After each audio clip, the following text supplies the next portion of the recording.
সময় নিজেকে উপস্থাপন করতে চান, সেটা প্রেমের আলোচনার সাথে সাংঘর্ষিক আলোচনা, সাংঘর্ষিক আচরণ দিয়ে সম্পর্ক তৈরি করা যায় না। সম্পর্ক তৈরি করতে হয় ভালোবাসা দিয়ে। আপনারা মনে মনে ভাববেন না যে আপনারা গালি দিলে আমি আপনাকে গালি দিব।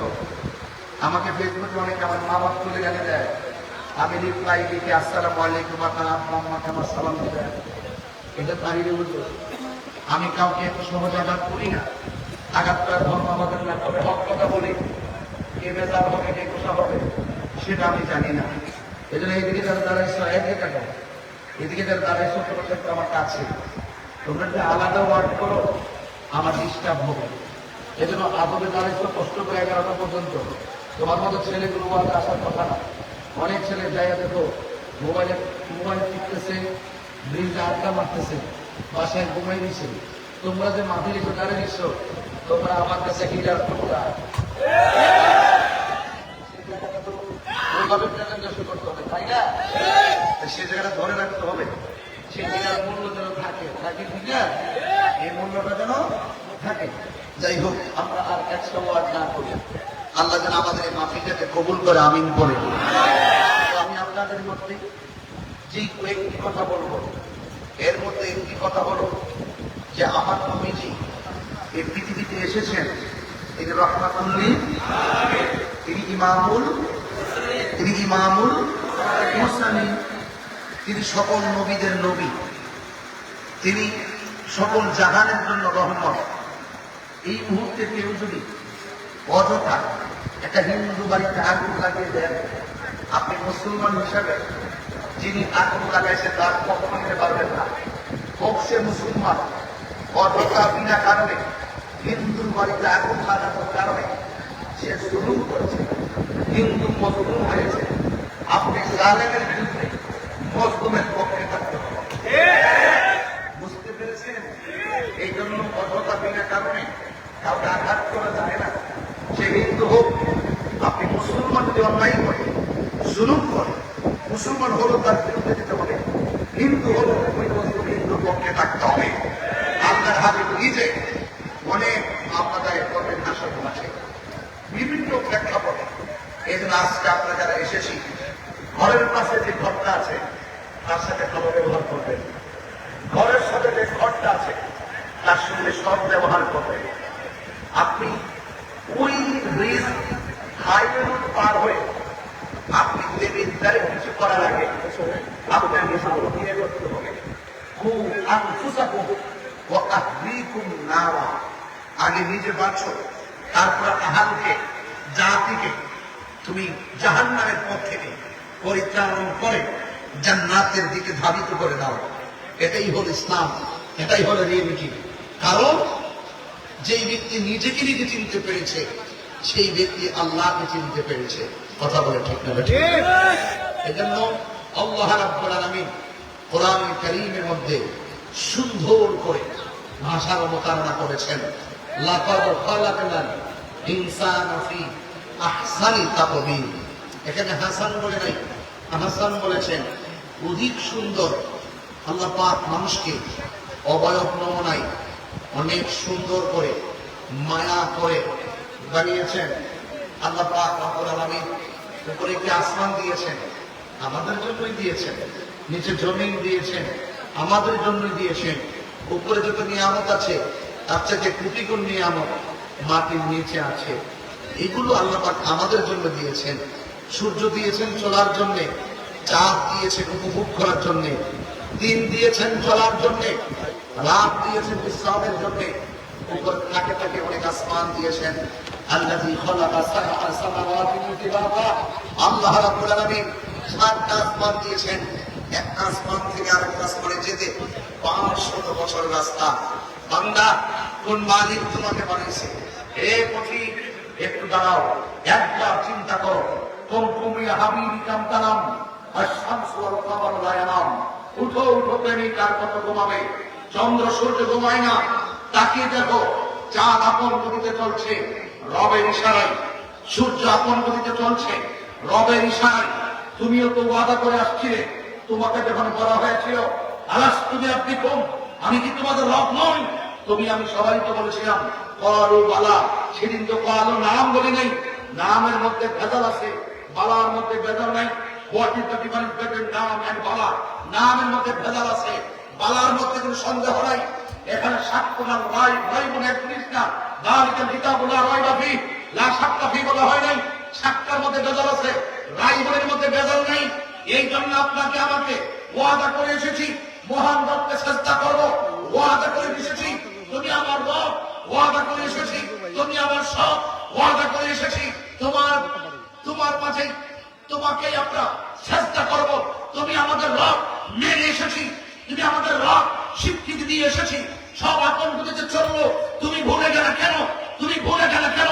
আল্লাহ রাব্বুল আলামিন বলছেন ইয়া আইয়ুহাল ইনসানু মা গাররাকা বিরাব্বিকাল কারীম, হে মানুষ কিসে তোমাকে আমি রব থেকে ধোঁকা দিয়ে দূরে সরে নিয়ে গেল, অথচ আল্লাযী খলাকাকা ফাসাওয়াকা ফাআদালা, এই পৃথিবীর মধ্যে যা কিছু আছে সব কিছু আমি তোর জন্য সুশোভিত করে দিয়েছি, সৌন্দর্য মণ্ডিত করে দিয়েছি। আমি আদারি রব্বিকুমা তুকাজ্জিবান, তুমি কোন কোন নিয়ামতকে অস্বীকার করবে?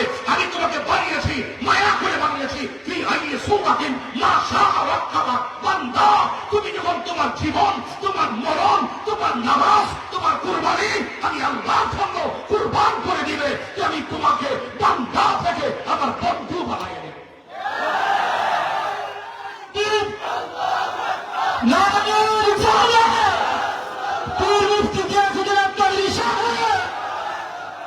বান্দার সুযোগ আছে এখনো।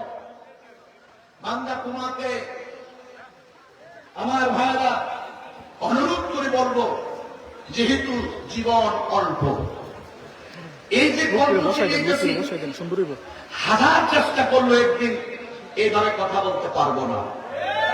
এই যে দৌড়ায় এসে উঠে গেলাম, বেঁচে থাকলে হাজার চেষ্টা করলে এভাবে উঠতে পারবো না। ফুলের সৌরভ, মানুষের গৌরব চিরদিন থাকে না। অনেক ওলামা ইকরামের ওয়াজ আমরা নিচে বসে শুনেছি, আজকে সেই হাসতিগুলো আমাদেরকে ছেড়ে চলে গেছে। কথা বলো, আজকে আপনিও একদিন চলে যাবেন, আমিও একদিন চলে যাব।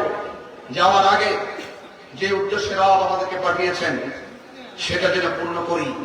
আল্লাহ বলছেন ওয়ামা খালাকতুল জিন্না ওয়াল ইনসা ইল্লা লিয়াবুদুন, আমি মানুষ এবং জিন জাতিকে সৃষ্টি করেছি একমাত্র আমি আল্লাহর গোলামি করার জন্য। রাসূল করিম সাল্লাল্লাহু আলাইহি ওয়াসাল্লাম আল্লাহর পক্ষ থেকে জানিয়ে এসেছেন, মা আতাকুমুর রাসূলু ফাখুযুহু ওয়া মা নাহাকুম আনহু ফান্তাহু, বলেন যা কিছু কল্যাণকর তোমরা গ্রহণ করো, যা কিছু অকল্যাণকর তা থেকে তোমরা দূরে থাকো। যদি তোমরা গ্রহণ করতে পারো তোমরা মুমিন হবে। তোমরা নামাজ পড়বে, ওই নামাজটা কাজে লাগবে। রোজা রাখলে রোজা কাজে লাগবে। ঈমান আছে, নামাজের দাম আছে, ঈমান আছে, রোজার দাম আছে, ঈমান আছে, যাকাতের দাম আছে, ঈমান আছে, হজের দাম আছে, ঈমান নেই, আমলের দাম নাই। আল্লাহ রাব্বুল আলামিন বলেন ইন্নাল ইনসানা লাফি খুসর, নিশ্চয়ই পৃথিবীর মধ্যে যত মানুষ আছে সবাই ক্ষতিগ্রস্ত। ইল্লাল্লাযীনা আমানু ওয়া আমিলুস সালিহাত, একমাত্র যারা ঈমানদার, যারা নেক আমল করে, এরা ছাড়া যত মানুষ আছে সব ক্ষতিগ্রস্ত। তার মানে বোঝা গেল যাদের ঈমান নাই, আমল নাই, তারা বিল্ডিং এর মালিক হতে পারে, এমপি মন্ত্রী হতে পারে, ওসিডিসি হতে পারে, বক্তা হতে পারে, যার ঈমান নাই তার এই দুনিয়াদারির কোনো দাম। আর জোরে বলুন দাম। এটা কি মোল্লার কথা না আল্লাহর কথা? আর জোরে বলে কার কথা? সাজদা বাবার মালিকে আল্লাহ রাব্বুল আলামিন বলেন ইন্নাল ইনসানা লাফি খুসর, নিশ্চয়ই সব মানুষ ক্ষতিগ্রস্ত।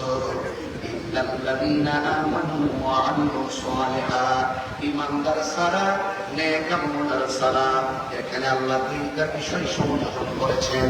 একটা হলো ওয়া তাওয়াসাউ বিল হাক্কি, যারা সৎ উপদেশ দেয়, ভালো কথা বলে।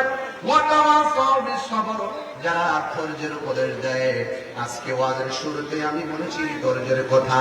আল্লাহ রাব্বুল আলামিন বলে ওয়ালানাবলুওয়ান্নাকুম বিশাইইন মিনাল খাউফি ওয়াল জু'i ওয়া নাকসিম মিনাল আমওয়াল ওয়াল আনফুসি ওয়াস সামারাত ওয়া বাশশিরিস সাবিরিন। জান্নাতের সুসংবাদ ধৈর্যশীলদের জন্যই, কথা বলেন ঠিক কিনা? এই জন্য আল্লাহ বলছেন ওয়াতাওয়াসাউ বিল হাক্কি, যারা সৎ উপদেশ দেয়, ওয়াতাওয়াসাউ বিস-সাবর, যারা ধৈর্যের উপদেশ দেয়। ও যুবক ভাইয়েরা আমার, আল্লাহ রাব্বুল আলামিন বলে দিয়েছেন ওয়াবাশশিরিল্লাযীনা আমানু ওয়া আমিলুস সালিহাত। আল্লাহ রাব্বুল আলামিন বলেন জান্নাতের শুভ সংবাদ তাদের জন্য যারা নেক আমল, যারা ঈমানদার এবং যারা নেক আমল করে। ওয়াবাশশিরিল্লাযীনা আমানু ওয়া আমিলুস সালিহাত আন্না লাহুম জান্নাতিন তাজরি মিন তাহতিহাল আনহার। আল্লাহ রাব্বুল আলামিন বলেন যারা ঈমানদার হবে গো, যারা নেক আমল করবে, আমি আল্লাহ তাদেরকে জান্নাতের শুভ সংবাদ দিলাম। জান্নাতের নিচ দিয়ে নহরগুলো প্রবাহিত হবে। এই নহরগুলো সাধারণ কিছু না রে বাবা, এই নহরগুলো কেমন জানি, মানুষ যেদিন তৃষ্ণার্ত হয়ে যাবে সেদিন বুঝবা নহরের মর্যাদা কত হবে। যেই দিন মানুষ কাতর হয়ে যাবে হাসরের ময়দানে, যেদিন মানুষ পানি পানি বলে কাঁদবে, যেই দিন আল্লাহর ছায়া ভেঙে কোনো ছায়া থাকবে না, যেই দিন মানুষ গিরা পানিতে সাঁতার কাটবে, কেউ ঘাটু পানিতে সাঁতার কাটবে, কেউ কোমর পানিতে সাঁতার কাটবে, সেই দিন বুঝবেন ঈমান কি জিনিস, সেই দিন বুঝবেন আমল কি জিনিস। আজকে ঈমান হারা হইয়া যদি মানুষ ঘোরাফেরা করে, জমিন তারে লানত দেয়। ঈমান হারা হয়ে দুনিয়াতে চলাফেরা করলে আসমানে ফেরেশতারা তারে লানত দেয়। এই জন্য হাসরের ময়দান অনেক ভয়াবহ একটা ময়দান। ওই কঠিন মুসিবতের সময় পানি পানি বলে মানুষ কান্না করবে। সেই দিন আল্লাহর ছায়া বিনে কোনো ছায়া থাকবে না। আল্লাহ রাব্বুল আলামিন সেই দিন মানুষের জন্য একটা ময়দান সাজাবে, যেই ময়দানে মাটিগুলো হবে তামার মাটি, মাথার আদিঘাত করে সূর্যটা থাকবে।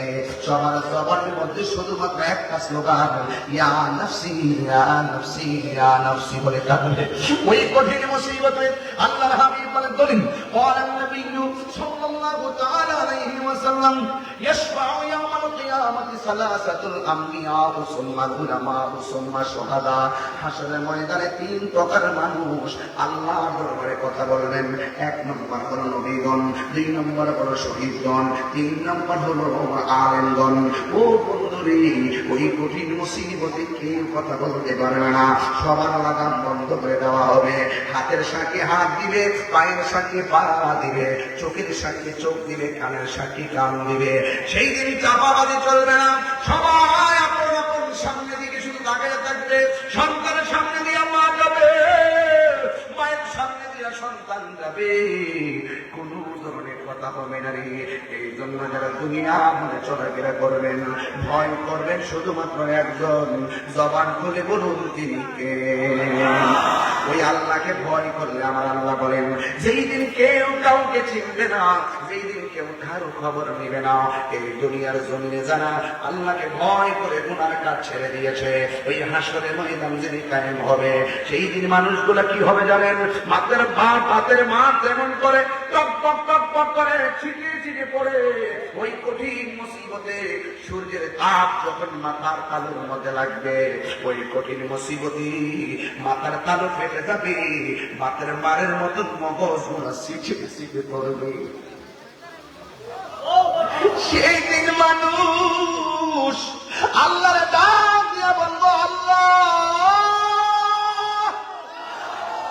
ও আল্লাহ, ও আল্লাহ আর পারি না, বিচার শুরু করো। আল্লাহ বলবে ফেরেশতারা ওরা আমল নামা চায়, বাম হাতটারে বুকের ভিতরে ঢুকাইয়া দে, বাম হাতটারে বুকের ভিতরে ঢুকাইয়া পিছন দিকে বের কর। এবারে এমন ভাবে বুকের ভিতরে বাম হাতটারে ঢুকাইয়া দিব রে আমার বাবুটিয়ার বাবা, পিছন দিকে হাতটা বের করবে। বান্দা বলবে আল্লাহ তোমার কাছে বিচার চাইলাম, ওইলে দুজকে দিবা নাইলে বেহেশতে দিবা, আর আযাব সহ্য হয় না, তুমি দিলেও কষ্টের উপরে আমার কষ্ট দিলা, হাতটারে বুকের ভিতর দিয়ে ঢুকাইয়া পিছন দিক দিয়ে হাতটারে বের করলা। ও আল্লাহ, কষ্ট সহ্য হয় না। আমার আল্লাহ রাব্বুল আলামিন বলেন, ও বান্দা, তোমারে আমল নামা দিলাম। বান্দা বলবে, আল্লাহ পিছন দিকটা তো আমি দেখি না, আমি তো সামনে তাকায় রয়েছি। আল্লাহ বলবে, ও ফেরেশতারা, বান্দার হাতটারে ভাঙ্গা চেহারাটারে পিছন দিকে ফিরাইয়া দে। বান্দা বলবে, আল্লাহ সামনের কাঠটা ভাঙ্গা দিছো, এমনি তো আযাব সহ্য করতে পারি না, আমার কাঠটারে ভাঙ্গা দিলা। এবার যখন ঘাড় ভাঙ্গা দিবে আর তাকায় দেখবে বাম হাতের ভিতরে জাহান্নামের টিকিট দেখা যায়। বান্দা বলবে, আল্লাহ এত কষ্ট দেওয়ার